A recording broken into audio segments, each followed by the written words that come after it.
Dva planinara u brdima kraj Zaječara naišli su na šuplju stenu punu razbacanih ljudskih kostiju.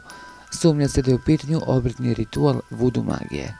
Planinar Jovan Cvetković i njegov drug istraživanjem nepristupačnog terena u blizini sela Prilita na 10 km od Zaječara 13. septembra zatekli su užasan prizor ispred pećine, ljudsku lobanju i kost probodenu na štap. Bez dileme su ušli unutra gdje su naišli na gomilu ljudskih kostiju. Upečatljive su dve kompletne lobanje i još jedan fragment lobanje u pećini. Najmanje su bile 3 lobanje. Ne znam za ostale kosti, laik sam, ali su lobanje prepoznatljive, kaže Cvetković. Dodaje da se po ostacima vatre vidjelo da je neko nedavno bio u pećini, iako se do nje teško dolazi. Dan nakon što je slučaj prijavio policiji, Cvetković je ekipu forenzičara odveo do mesta otkrića.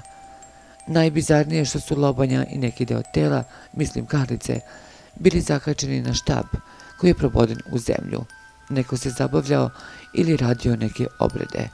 Forenzičari su radili sve ono što je trebalo da urade, slikali, postavili brojeve, pokupili kosti u vreću, kaže pronalazač.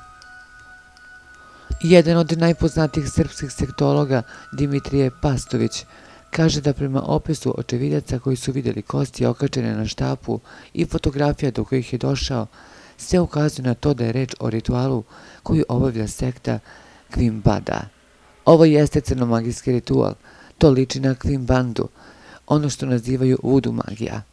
Postoji mogućnosti da su kosti iskopane iz nečijeg groba i prenete tu.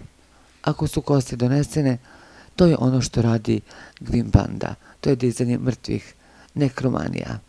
Oni na sličan način reaguju, prave slične rituale i prizivaju dušu umrlog uz obavezno žrtvovanje.